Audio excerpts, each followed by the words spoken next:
संसद में वक्फ संशोधन बिल पेश होते ही माहौल गरमाया। जहां सरकार इसे न्याय और पारदर्शिता की दिशा में एक बड़ा कदम बता रही है, तो असदुद्दीन ओवैसी की पार्टी असदुद्दीन ओवैसी और कुछ कट्टरपंथी मुस्लिम संगठन इसे वक्फ संपत्तियों पर हमला करार दिया। धमकी तो यह दी जा रही कि अगर यह कानून बना तो देश भर में गली गली शाहीन बाग दोहराया जाएगा।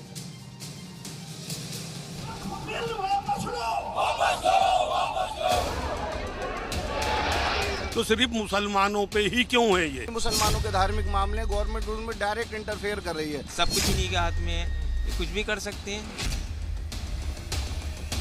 करने का मौका दिया है। वक्फ संशोधन बिल लोकसभा में पेश हो चुका है और इस बिल के संसद में आते ही देश भर में माहौल गरमा रहा है। मुस्लिम संगठनों ने आर पार लड़ाई का ऐलान किया। शाहीन बाग जैसे बड़े विरोध प्रदर्शन की धमकी दी जा रही है। भड़काऊ भाईजान की पार्टी भी इस मुद्दे पर आग में घी डाल रही है। AIMIM ने ऐलान किया, अगर वक्फ संशोधन बिल पास होता है तो देश भर में आंदोलन होगा। मुस्लिम संगठनों और पार्टियों ने वक्फ संशोधन बिल के खिलाफ आवाज बुलंद करनी शुरू की। इस बिल के खिलाफ नफरत भरे संदेश फैलाए जा रहे हैं।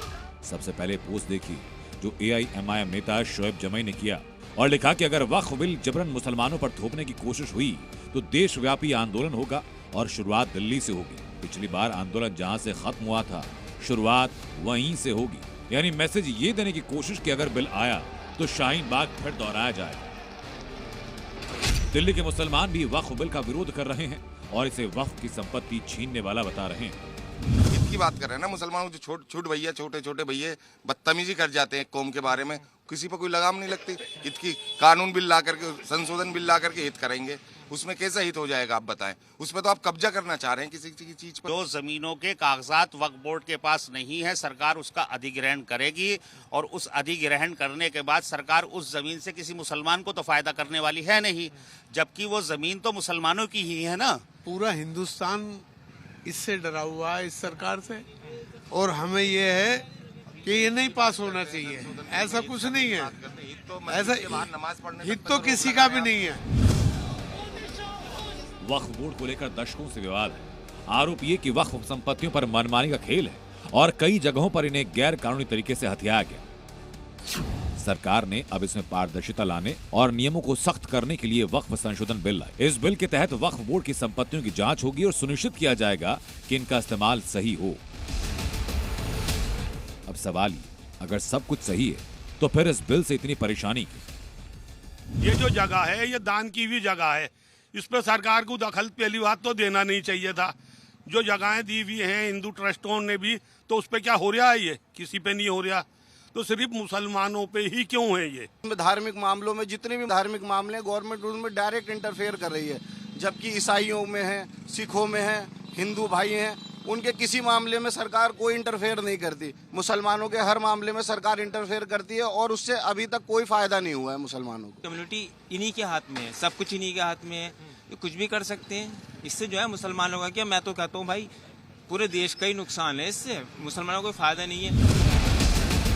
वक्फ संशोधन बिल के लागू होने पर वक्फ बोर्ड की सारी संपत्तियों का हिसाब देना होगा। आखिर मुसलमानों को इस बिल से डर क्यों है, अब जरा समझ।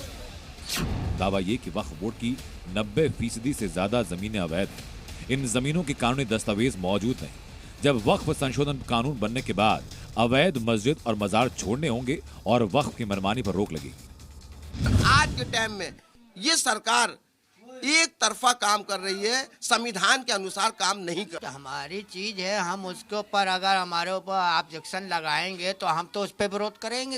उनकी गवर्नमेंट है, उनकी हुकूमत है, वो जो चाहेंगे बनाएंगे। हम तो भाई जाहिर सी बात है अपना विरोध, जो हमने कहा कि संवैधानिक तरीके से भाई हम लोग अपना जो विरोध यही दर्ज करा सकते हैं और क्या कर सकते हैं। भाई ऊपर वाले ने उनको भाई सत्ता दी है। हमको अगर सड़क उतरने का ऐसा कुछ लगेगा तो हम लोग उतरेंगे भाई, अपनी बात को मनवाएंगे। क्या नाम है, प्रधानमंत्री से करने का मौका दिया है। सवाल ये कि वक्फ संशोधन बिल पास होने के बाद दिल्ली में क्या होगा?